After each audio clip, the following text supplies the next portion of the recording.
Halo adik-adik semua, selamat datang di channel YouTube Rositeo Herunisa. Terima kasih karena setia dengan saya di channel YouTube Rositeo Herunisa. Dan saya berterima kasih dengan sangat jika adik-adik semua dan teman-teman semua bersedia untuk subscribe di channel saya Rositeo Herunisa dengan menekan tombol subscribe. Nah, video ini merupakan video kedua dari bab yang pertama materi PPKN kelas 7. Untuk video yang pertama sebelumnya yaitu mengenai pembentukan BPUPKI ya, seperti kapan dibentuk, kemudian siapa saja yang membentuk, bagaimana suasana sidangnya, kapan sidangnya, berapa jumlah anggotanya dan lain sebagainya. Tentang BPUPKI, sejarah BPUPKI itu ada pada video sebelumnya. Jika adik-adik belum menontonnya atau belum menyaksikannya, silakan klik link yang ada di description. Nah, video kali ini yaitu mengenai kelanjutannya, yaitu perumusan dasar negara atau berbagai macam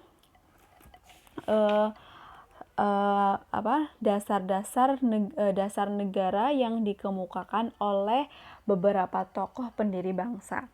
Oke, langsung saja kita bahas yang sidang pertama yang diketahui oleh Ketua BPUPKI yaitu Dr. KRT Rajiman Widyo Diningrat. Dalam pidatonya di sidang pertama mengemukakan ya bahwa untuk mendirikan bangsa Indonesia merdeka diperlukan suatu dasar negara. Nah, dari pidato tersebut, para tokoh pendiri negara mengusulkan rumusan dasar negara. Siapa sajakah tokoh-tokohnya? Nah, langsung saja yang pertama yaitu Muhammad Yamin.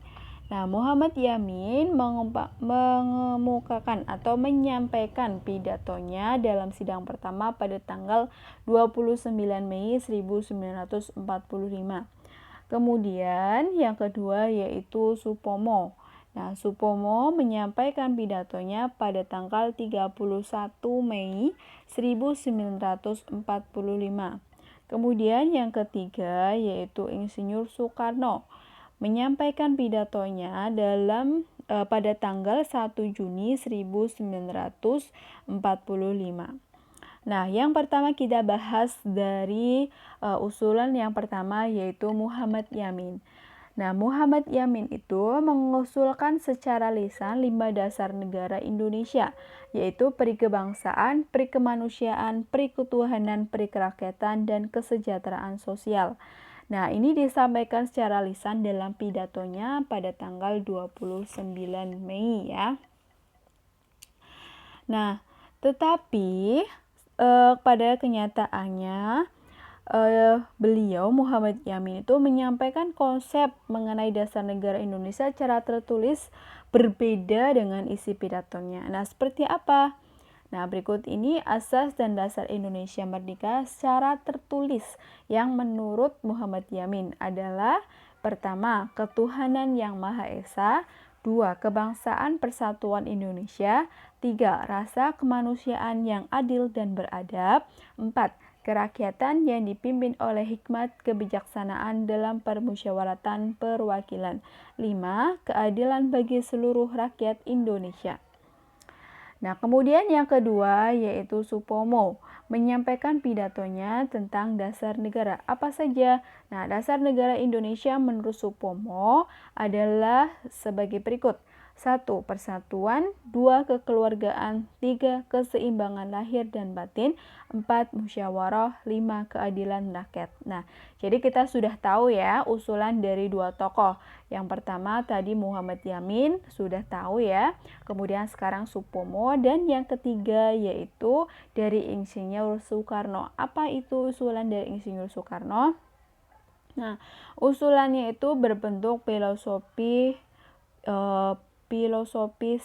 Grand Lake atau Weltanschauung yang artinya adalah fundamen filsafat pikiran jiwa hasrat yang sedalam-dalamnya untuk di atasnya didirikan Indonesia merdeka yang kekal dan abadi. Nah, negara Indonesia yang kekal abadi itu dasarnya adalah Pancasila. Nah, rumusan dasar negara yang diusulkan oleh Insinyur Soekarno adalah pertama, kebangsaan Indonesia, 2, internasionalisme atau perikemanusiaan, 3, mufakat atau demokrasi, 4, kesejahteraan sosial, 5, ketuhanan yang berkebudayaan. Nah, rumusan dasar negara tersebut dinamakan Pancasila. Nah, panca itu artinya 5 ya, sedangkan sila itu adalah asas atau dasar. Dan di atas kelima dasar itulah mendirikan negara Indonesia yang kekal dan abadi. Nah, akhir sidang pertama BPUPKI itu dibentuk panitia kecil. Nah, tugas panitia kecil ini untuk mengumpulkan usulan para anggota yang akan dibahas pada masa sidang berikutnya. Ya. Nah, panitia kecil itu beranggotakan 8 orang yang dipimpin oleh Insinyur Soekarno dengan anggota yang terdiri atas Ki Bagus Hadikusumo, Kiai Wahid Hasyim, Mr. Muhammad Yamin, Sutarjo Karto Hadikusumo, Amaramis, Otto Iskandar Dinata, dan Dr. Andes M. Muhammad Hatta. Nah, dari pertemuan panitia kecil tersebut, ternyata ada berbagai macam usulan-usulan yang dikumpulkan kemudian dimasukkan dalam beberapa golongan. Nah, ternyata ada berbagai macam golongan yang mengusulkan Indonesia itu merdeka selekas-lekasnya. Ya. Kemudian ada juga golongan yang mengusulkan mengenai dasar negara. Ya, kemudian yang ketiga itu ada usulan mengenai soal unifikasi dan federasi. Kemudian yang keempat itu golongan yang usul mengenai bentuk negara dan kepala negara. Dan yang kelima itu golongan yang usul mengenai warga negara. Dan golongan 6 yaitu yang usul mengenai daerah. Kemudian ketujuh itu golongan yang usul mengenai soal agama dan negara. Golongan ke-8 itu adalah yang usul mengenai pembelaan. Dan golongan ke-9 golongan yang mengusulkan mengenai keuangan. Ya. Nah, kemudian dari panitia kecil tersebut mengadakan rapat dengan 38 anggota BPUPKI. Ya, jadi panitia kecil itu mengadakan rapat dengan 38 anggota BPUPKI dan membentuk panitia kecil lagi yang anggotanya itu ada 9 orang. Nah, bertugas untuk menyelidiki usul-usul mengenai perumusan dasar negara. Ya, jadi panitia kecil kemudian mengadakan rapat dengan 38 orang. Nah, ini termasuknya dalam rapat yang tidak resmi ya, yang pertemuan pertama yang kita telah bahas sebelumnya. Ya, ini pertemuan yang tidak resmi atau sidang tidak resmi ya dari BPUPKI yang dihadiri oleh 38 anggota. Nah, dari situ dibentuklah panitia kecil lagi yang anggotanya adalah 9 orang bertugas untuk menyelidiki usul-usul mengenai perumusan dasar negara. Nah, rapatnya itu diadakan di kediaman Insinyur Soekarno di Jalan Pegangsaan Timur nomor 56 Jakarta. Kemudian pada tanggal 22 Juni 1945, Panitia 9 telah mencapai persetujuan tentang rancangan pembukaan hukum dasar atau UUD. Persetujuan tersebut termaktub dalam pembukaan Undang-Undang Dasar.